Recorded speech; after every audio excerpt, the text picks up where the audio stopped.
There's this incredible quote from our source material: "Truth eventually finds its own voice. It just needs someone to record it." And, that really sets the tone for everything we're looking at today. Truth is the ultimate equalizer in society. But here's the catch, right? It only works when ordinary people step up and actually take the responsibility to capture it. When we do that, we give truth its voice. So, here's our roadmap for today. 1. The face of injustice. 2. Documenting the truth. 3. The mechanics of justice. 4. Evidence defeats arrogance. And 5. Restoring trust in society. Let's get into it.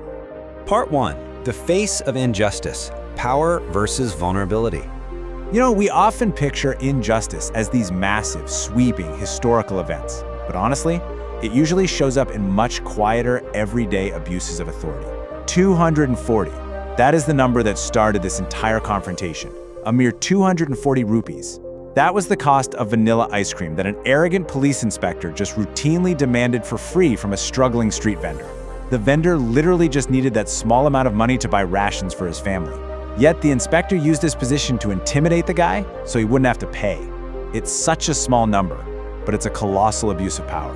And this whole situation reveals a really stark ideological clash. When confronted, this corrupt inspector straight up declared that his uniform means people should change their path out of fear.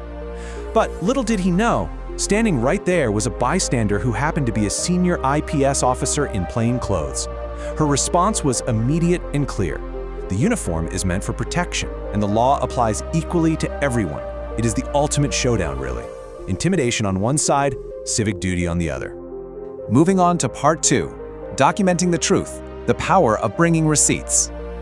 So, when faced with this blatant corruption, the disguised IPS officer made a brilliant strategic choice. She didn't just stand there shouting or arguing. Nope, she pulled out her phone and meticulously documented the abuse right as it was happening. Because confronting a corrupt official requires more than just your word against theirs. It requires documented truth. We're talking about objective evidence, like an unedited video recording that completely removes personal bias. It relies entirely on undeniable facts to strip away the localized power of someone who is abusing their badge. In this specific incident, the disguised officer basically built an arsenal of justice. First, she gathered unedited digital video of the inspector refusing to pay and making threats. Then she secured eyewitness accounts from the people standing around the ice cream cart. And finally, she followed the whole thing up with formal written complaint. This is so crucial because truth becomes absolutely undeniable the second it can be quantified, submitted, and evaluated objectively by a third party. Part 3. The mechanics of justice. The process of accountability. Okay, so having the evidence is amazing, but it's just the first step, right? It still has to navigate a rigid bureaucracy to actually force accountability. The source details this really strict inquiry process. It kicks off when the digital evidence and formal complaint are officially submitted.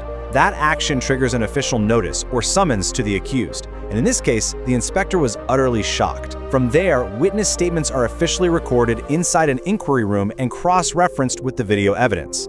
Finally, this all leads to a review and administrative action.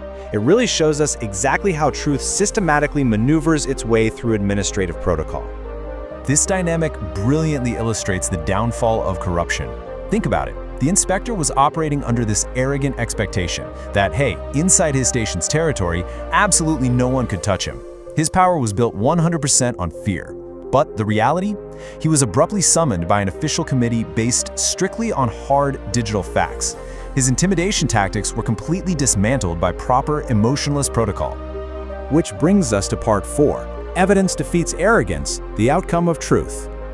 Once they were inside that official inquiry room, a massive shift occurred. The inspector, who had just been threatening the disguised officer out in the street, suddenly realized something terrifying for him. He had absolutely no defense against clear, unedited video proof. And for the ice cream vendor, it was an immense relief. Our source notes something really beautiful here. When a person's self-confidence returns, their smile automatically returns. It wasn't just about getting 240 rupees back. His dignity was completely restored because he realized, maybe for the first time, that he actually had rights that the system would protect. Ultimately, the committee overseeing the inquiry made a very definitive statement. They said, decisions will be made solely based on facts and rules, not on anyone's ego.